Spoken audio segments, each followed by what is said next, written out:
बातमी कराडची आहे। कराड चिपळूण राज्य महामार्गावर संगमनेर या ठिकाणी संगमनेर धक्का दरम्यान स्थानिक नागरिकांनी रास्ता रोको केलेला आहे।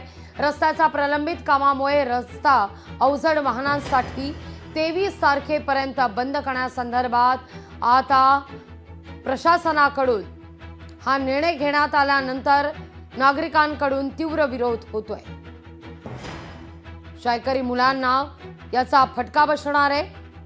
ठेकेदाराची मनमानी आहे आणि या सगळ्या कारभाराचा फटका हा स्थानिकांना बसतोय असा आरोप केला जातोय।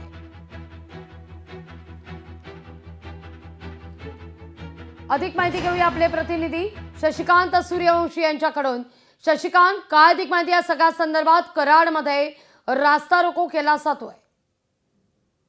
नक्कीच लागवीची जर आपण पाहिलं तर गेल्या अनेक दिवसांपासून कराड चिपळूण राज्य महामार्गाचं काम आहे ते रखडलेलं गेलेलं पाहायला मिळालेलं होतं आणि ठेकेदारानं नियोजन शून्य कामाचा फटका थेट इथल्या सर्वसामान्य नागरिकांना बसलेला एकत्रितच पाहायला मिळाला। कराड आणि चिपळूण हा पश्चिम महाराष्ट्र आणि कोकणला जोडणारा मुख्य महामार्ग आहे आणि याच महामार्गावरती आता स्थानिक नागरिक आक्रमक होताना एकंदरीतच पाहायला मिळत आहेत। माझ्या पाठी आपण पाहू शकता या ठिकाणी कराड चिपळूण राज्य महामार्गावरती रस्ता रोको करण्यात आलेला आहे। खरं तर ठेकेदाराचा नियोजन शून्य कारभारामुळे सर्वसामान्य नागरिकांना याचा मोठा फटका बसताना एकंदरीतच पाहायला मिळतोय।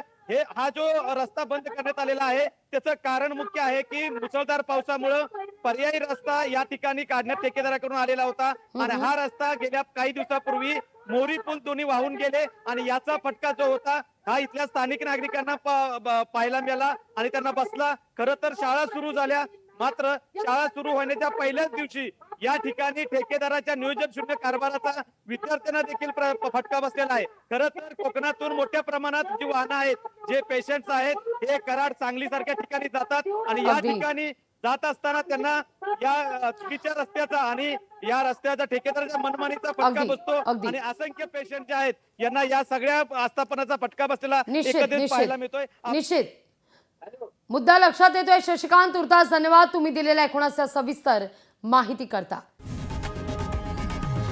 लोकशाही मराठी ऐका, पहा, जागरूक रहा।